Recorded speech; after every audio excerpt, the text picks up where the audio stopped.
ပြုံးလေးမှာဈေးလဲတက်တာပြီးတော့မှအခုရပိုင်းလောက်ထဲမှာဖွင့်ထားတဲ့မာလာမောက်ချိုက်ဆိုင်တစ်လေးတစ်ဆိုင်လေးကိုကျွန်တော်ဒီနေ့ review ပေးချင်ပါတယ်ဒီဆိုင်မှာဆိုရင်မာလာမောက်ချိုက်အပြင်မှာတခြားစားလို့ကောင်းတဲ့ menu တွေလည်းအများကြီးရှိနေပါတယ်ဟုတ်ပါတယ်ဒီဆိုင်တစ်လေးကတော့ Golden Spoon ဆိုတဲ့မာလာမောက်ချိုက်ဆိုင်ပဲဖြစ်ပါတယ်လိပ်စာလေးကတော့ပြုံးလင်နိုင်စီမရောက်ခင်ရွှေညောင်ပင်အတုပ်ဆိုင်ဆိုရင်တော့လူတိုင်းသိကြမယ်လို့ထင်ပါတယ်အဲ့ဒီအတုပ်ဆိုင်လမ်းနေကိုလန်ထဲကနေတက်လေးဒါလမ်းဆုံးအောင်လာလိုက်ပေါ့နော်လမ်းဆုံးအောင်လာလိုက်ပြီဆိုရင်တော့ Golden Spoon ဆိုပြီးတော့မှဒီဆိုင်လေးတွေ့ပါမယ်ကျွန်တော်ကိုယ်တိုင်ကတော့ဒီနေ့Google Map ထဲမှာထောက်ပြီးတော့မှဒီဆိုင်ကိုလာခဲ့တာပဲဖြစ်ပါတယ်ဒီဆိုင်တက်လေးထဲမှာဆိုရင်အသားဟင်းရွက်တွေကိုမာလာမောက်ချရဲ့အတွက်ကိုယ်ရစိတ်ချရွေးမှလောက်ခိုင်းလို့ရတယ်လို့သူတို့ရွေးမှလည်းလောက်ခိုင်းလို့ရပါတယ်သူတို့ရွေးမှလောက်ခိုင်းမယ်ဆိုရင်တော့18000ကျပ်နေပြီးတော့မှ9000ကျပ်အထိရှိပါတယ်ကိုယ်တိုင်ရွေးပြီးလောက်တာကြတော့ကိုယ့်ရဲ့ယူထားတဲ့အသားဟင်းရွက်ပမာဏအနေကြည့်ပြီးတော့မှဈေးယူပါတယ်ရွေးချယ်စရာအသားဟင်းရွက်တွေလည်းအများကြီးပဲစုံစုံလင်လင်ရှိပါတယ်ကျွန်တော်တို့ကတော့ကိုယ်တိုင်စိတ်ချရွေးပြီးတော့မှလောက်ခိုင်းလိုက်ပါတယ်ပြီးတော့ကျွန်တော်တို့ထိုင်ဆောက်ပါတယ်ဒါလေးကတော့မာလာမော့ချိုက်ပဲဖြစ်ပါတယ်ဒါကတော့မာလာပန်ဖြစ်ပါတယ်ဒါကတော့ဖီတန်တုပ်ဖြစ်ပါတယ်ဒါကတော့ဝက်နံရိုးဖြစ်ပါတယ်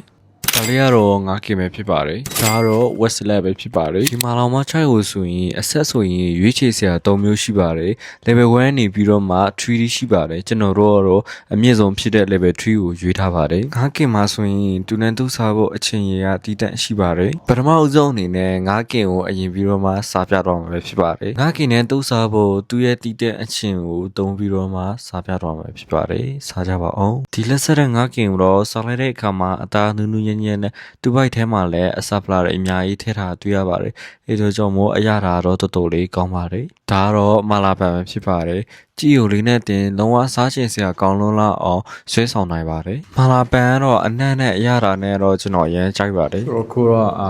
မောက်ချိုက်စားပြအောင်ဖြစ်ပါတယ်ဒါတော့မောက်ချိုက်နဲ့တွေ့စားဖို့အချင်းပေါ့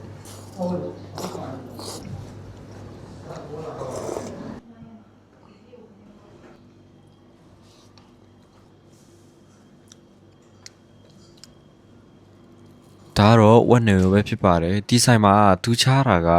သူ့ရဲ့ပွဲတိုင်းဟာလုံးဝပြောစရာမလိုတော့အောင်တကယ်ကုရှင်နေတာပါပဲဒီပွဲတိုင်းဟာသူ့အရာနဲ့သူလုံးဝကုရှင်နေတာဆိုတော့ပြောစရာမလိုတော့အောင်အရာတော့တော်တော်လေးကောင်းပါတယ်ဒါလေးကတော့ဖီတန်တုပ်ပဲဖြစ်ပါတယ်ဒါတော့ West Lab ပဲဖြစ်ပါတယ်West Lab တော့သူ့ရဲ့စလက်ရွက်နဲ့အသားတွေနဲ့အဲ့လိုရောစားရင်တော့တော်တော်လေးအရာကောင်းပါတယ်ဒီမှာပါကျွန်တော်တို့စားထားရတော့ကျွန်တော်အများကြီးလဲစားလိုက်ပါပြီအရင်လည်းကောင်းပါတယ်ဒါလာချပြီးရဲ့ဟင်ပွဲတွေတော့အများကြီးပဲပေါ့နော်ဒီမှာပါရှိုးကြည့်လိုက်ပါဟုတ်ကဲ့ပါအခုတော့ကျွန်တော်တို့စားလို့ဝါသွားပါပြီဒီဆိုင်ရဲ့သူ့ရဲ့ဟင်ပွဲတွေကတပွဲချင်း